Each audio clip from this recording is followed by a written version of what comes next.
அன்பு குழந்தையே, இன்று அப்பன் உனக்காக ஒரு அவசர செய்தியினைத்தான் கொண்டு வந்து இருக்கிறேன். என் தங்கமே, உன்னுடைய வாழ்க்கையில் உன்னை முடக்க வேண்டும் என்று சிலர் செய்வினைகளை செய்து கொண்டு இருக்கின்றார்கள். அவர்கள் யார் என்று, எதற்காக உனக்கு இது போன்ற செய்கின்றார்கள் என்பதை உனக்கு உணர்த்துவதற்காகத்தான் இன்று வந்திருக்கின்றேன்.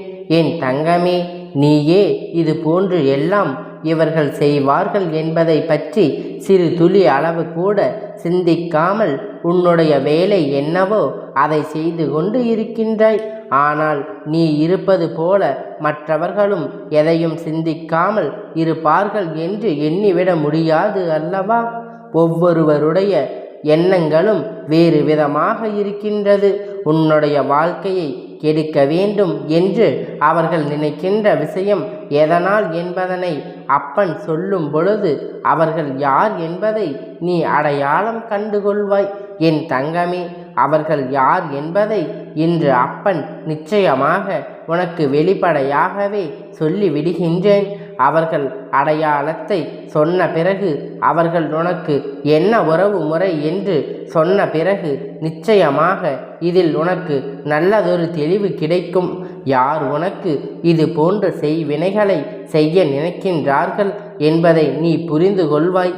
என் தங்கமே, பொதுவாக சில விஷயங்களை யாரிடத்திலும் சொல்லக்கூடாது. அதிலும் முக்கியமான உறவுகளுக்கு இடையே சந்தோஷம் அதிகமாக இருந்தால் அதை வெளியில் சொல்லக்கூடாது. அதை நேரத்தில் ஒரு பொருளை வாங்க போகிறாய் என்றால் அந்த பொருளை வாங்கி முடிக்கும் வரை யாரிடத்திலும் சொல்லக்கூடாது. இப்படி வாழ்க்கையில் சில விஷயங்களை நீ மூடி வைத்திருந்தால் அந்த காரியத்தை முடித்துவிட்ட பிறகுதான் நீ எல்லோரிடத்திலும் சொல்ல வேண்டும். ஏனென்றால் நீ முடித்துவிட்டு சொன்னாலே அதை பார்த்து கண் திஷ்டியினை போடுவார்கள். முடிப்பதற்கு முன்னால் அவர்களின் உடைய பார்வையினால் உனக்கு அந்த செயல் நடக்காமல் போய்விடும். நடக்காமல் போகலாம். அப்படி இல்லை என்றால் பல தடைகள் உனக்கு ஏற்படலாம். என் தங்கமே, இந்த தடைகள் எல்லாம் உன்னுடைய வாழ்க்கையில் உனக்கு ஏற்படாமல் இருக்க வேண்டும் என்றால் நீ அப்பன் சொல்கின்ற இந்த இருவரிடமிருந்து நீ ஒதுங்கி இருக்க வேண்டும். என் தங்கமே, இவர்கள் அவர்களுடைய வேலையை விட உன் வாழ்க்கையில் என்ன நடக்கின்றது, உன்னை சுற்றி என்ன நடக்கின்றது என்பதை பற்றிதான் அதிகமாக பார்த்து கொண்டு இருக்கின்றார்கள். யார் எல்லாம் உன்னுடைய வாழ்க்கையில் அதிகமாக செயல்களை செய்கின்றார்களோ அவர்களிடையே எல்லா தேவையில்லாத விஷயங்கள் உன்னை பற்றி சொல்லி உன்னுடைய பெயரை அவர்கள் கெடுக்க நினைக்கின்றார்கள். யாரும் உனக்கு எதுவும் செய்யக்கூடாது. யாரிடத்திலும் இருந்து நீ எந்த நன்மைகளையும் பெற்றுவிடக்கூடாது என்பதில் அவர்கள் அதிக கவனமாக இருந்து கொண்டு இருக்கின்றார்கள். என் தங்கமே, உன்னுடைய வாழ்க்கை இப்படி இருக்கின்றது. இந்த சூழ்நிலையில் இவர்களை பற்றி உன் அப்பன் எனக்கு தெரிய வந்ததனால் இன்று உனக்கு அவர்களை பற்றி சொல்லிவிட வேண்டும் என்று வந்திருக்கின்றேன். என் தங்கமே, உன்னுடைய குடும்பம் சார்ந்த ஒரு பிரச்சனை சென்று கொண்டு இருக்கின்றது. இந்த பிரச்சனையில் சம்பந்தப்பட்டவர்கள், அதாவது உன்னுடைய குடும்பத்தில் இப்பொழுது நடந்து கொண்டு இருக்கின்ற ஒரு பிரச்சனையில் இவர்களுக்கு மட்டுமே அதிகப்படியான முக்கியத்துவம் இருக்கின்றது. இவர்கள் அங்கிருந்து கொண்டு எப்படி ஏனும் உங்களை, உங்கள் குடும்பத்தையும் ஒழித்து கட்டிவிட வேண்டும் என்று நினைக்கின்றார்கள். உன்னை முடக்கினால் போதும், அந்த குடும்பத்தை எல்லாம் சுக்கு நூறாக நொறுக்கி விடலாம் என்று திட்டத்தை எண்ணிக்கொண்டு இருக்கின்றார்கள். அதற்கு காரணம் என்ன தெரியுமா? நீ சற்று விவரமாக பேசுகின்றாய். உன்னுடைய விவரமான பேச்சினால்தான் உன்னுடைய குடும்பத்திற்கு இது போன்று இவர்கள் துரோகம் செய்தது தெரிய வந்தது. இல்லை என்றால் உன்னுடைய குடும்பத்தில் உள்ளவர்கள் இந்த பிரச்சனைகளை கண்டு இருக்க மாட்டார்கள். சுற்றி நடக்கின்ற விஷயங்கள் தெரியாமல் அவர்கள் வெள்ளந்தியாகத்தான் இருந்து கொண்டு இருந்தார்கள். நீ இப்பொழுது இந்த விஷயத்தை பற்றி சந்தேகத்தை கிளப்பினாயோ, எப்பொழுது இதனால்தான் நமக்கு நஷ்டங்கள் கஷ்டங்கள் ஏற்படுகின்றது என்று சொன்னாயோ, அந்த நொடி முதல் அவர்கள் என்ன உன் வாழ்க்கையில் அழித்துவிட வேண்டும் என்று நினைக்க தொடங்கிவிட்டார்கள்.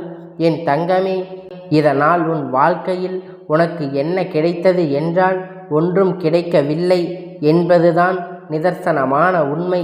என் குழந்தை, உன்னை எங்கே கட்டி போட வேண்டும் என்று அவர்கள் நினைப்பதற்கு மிகவும் முக்கியமான காரணம் இப்பொழுது கெட்ட சக்தி அவர்கள் செய்த நினைக்கின்ற செயல்கள் எல்லாவற்றிற்குமே தடங்களாக நீதான் இருக்கின்றாய் என்பதை அவர்களுடைய எண்ணங்கள்.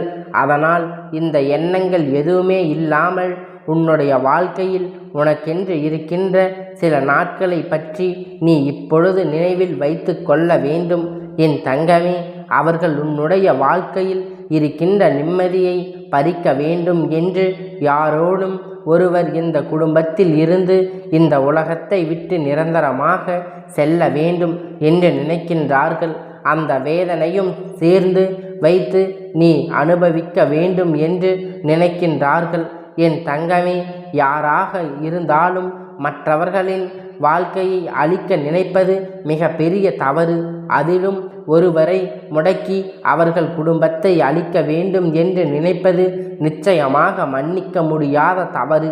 இன்று அந்த தவறை அவர்கள் செய்ய தொடங்கிவிட்டார்கள். என் தங்கமே, அவர்கள் யார் தெரியுமா? ஒரு ஆண், ஒரு பெண். இவர்கள் 2 பேரும் உடன் பிறந்தவர்கள். மாறாக இவர்களுடைய குடும்பத்தில் இருக்கின்ற தந்தை வழி உறவினர்கள் தந்தையோடு உடன் பிறந்திருக்கலாம், அல்லது அவர்கள் சொந்த வழியாக பிறந்திருக்கலாம். என் தங்கமே, இவர்களுக்கு என்ன எண்ணங்கள் தெரியுமா? அவர்கள் எல்லாவற்றையும் தனியாக அனுபவிக்க வேண்டும் என்று நினைக்கின்றார்கள். உடன் பிறந்தவர்களுக்கு என்று எந்த விதமான பங்கும் கிடைக்காது என்று அவர்கள் சொல்கின்றார்கள். என் தங்கமே, இது போன்று இந்த வாழ்க்கையில் உனக்கு நடக்கின்ற சில விஷயங்கள் எல்லாம் வேதனையை பல நாட்களாக கொடுத்து கொண்டு இருக்கின்றது. ஏனென்றால் நீ செய்ய உதவிகள் அவர்களுக்கு ஏராளம். உன்னிடத்தில் இருந்து அத்தனை உதவிகளையும் ஒரே நேரத்தில் பெற்று கொண்டார்கள். அப்பொழுது பெற்ற அந்த உதவியை கூட ஒரு சிறு துளி அளவு கூட நினைவில் வைக்காமல் அவர்கள் வேலைகளை அவர்கள் பார்த்து கொண்டு இருக்கின்றார்கள். ஆனால் மனதுக்குள் இருக்கின்ற எண்ணங்கள் என்னவாக இருக்கின்றதோ தெரியவில்லை. மற்றவர்களின் வாழ்க்கையை அழிக்க வேண்டும் என்பது மட்டுமே தன்னுடைய குறிக்கோளாக இருக்கும் பட்சத்தில் அவர்களை ஒரு நாளும் திருத்த முடியாது. என் தங்கமே, இவர்களின் அடையாளங்கள் என்னவென்று சொல்லவா? என் தங்கமே, அந்த ஆணினுடைய அடையாளம் கண்களில் கண்ணாடி அணிந்திருப்பார். தலையில் சற்று முடி குறைவாக இருக்கும்.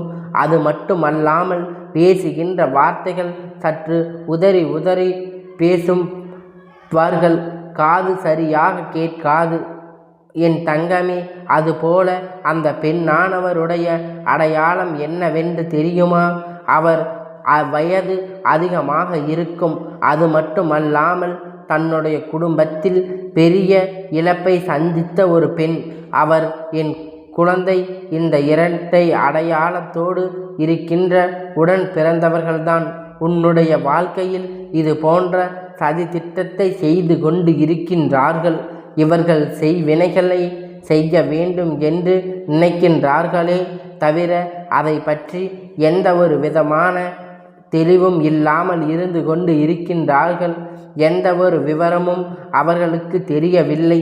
மாறாக எதையாவது செய்து ஏதாவது ஒரு விஷயத்தில் உன்னுடைய வாழ்க்கையை அழித்துவிட வேண்டும் என்று மட்டும் அவர்கள் நினைக்கின்றார்கள். என் தங்கமே, எல்லாம் சரியாகிவிட்டது. இனிமேல் உன் வாழ்க்கையில் நான் பொறுப்பெடுத்து இருக்கிறேன் அல்லவா? இவர்கள் செய்வினைகளை செய்வது அத்தனை எளிதாக நினைத்து விட்டார்கள்.